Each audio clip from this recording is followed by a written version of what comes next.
So as 2023 comes to an end and we look upon 2024, how was the year for Jurassic World Evolution 2? Hello and welcome back to Tricolor Gaming with me, Fletcher.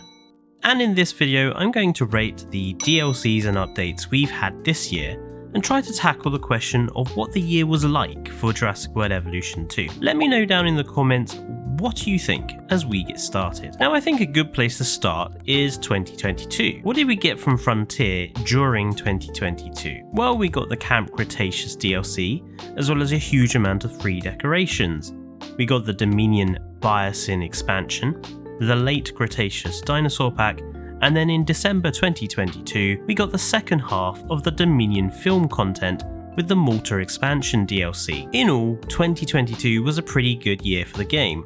Lots of decent DLC, shared between animal packs and expansions, as well as lots of decent free content. Jurassic World Evolution 2's 2023 started in March with the Feathered Species pack. This brought in 4 more feathered species to the game after Frontier's first attempt with the Pyroraptor. This brought in the adorable Yeholopterus, the fan favourite Dinosaurs, the cute Sinosauropteryx, and the Eutyrannus, all sporting wonderful skins in fully feathered glory. It also introduced insect feeders for the Yeholopterus and omnivorous feeding for the Dinosaurs. The free content included the new cinematic camera mode, the brand new square maps, and the new versions of existing sandbox maps, along with a smattering of new sandbox settings. All in all, this update was pretty decent. The focus on the maps worked well, and helped give players far more building possibilities in terms of the maps. The new species were okay,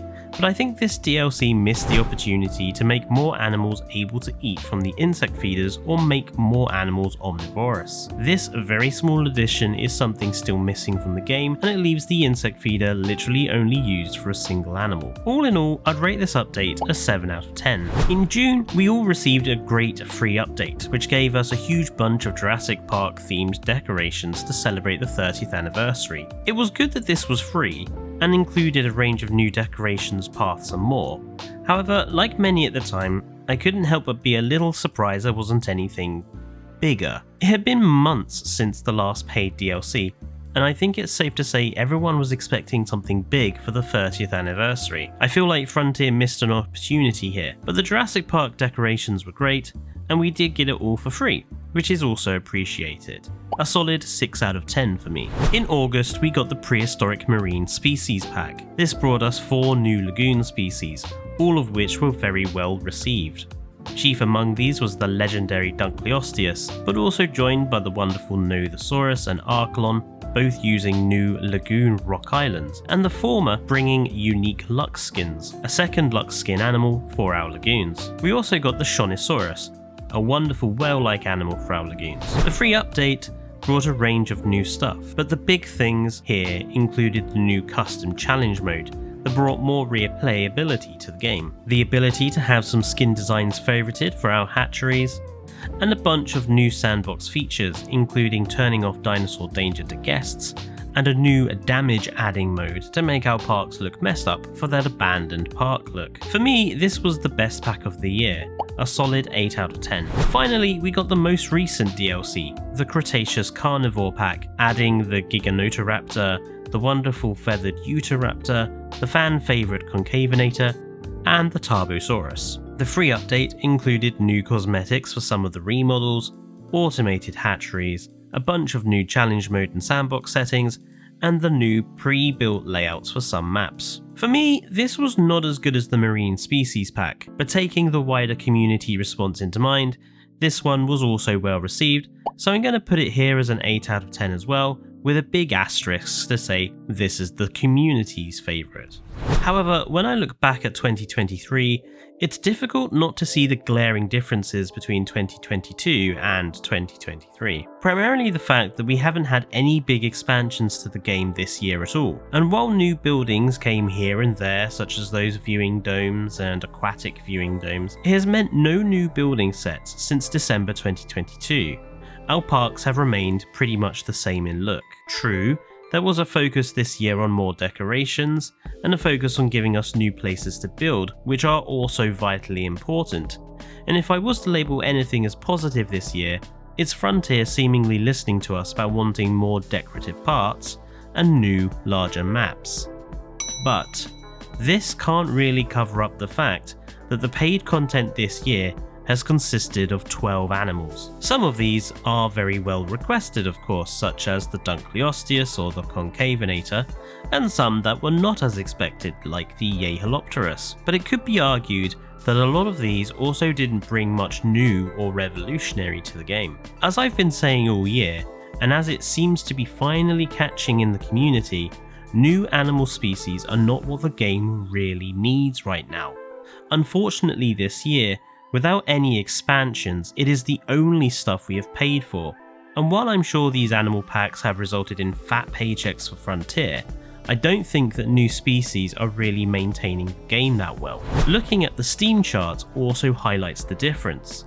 In June 2022, the Biosyn DLC led to a 170% jump in players for the month of June, and the peak player numbers stayed above the average until August. In December 2022, the Malta DLC also saw a jump of 102% in the player count. 2023 has seen very different trends.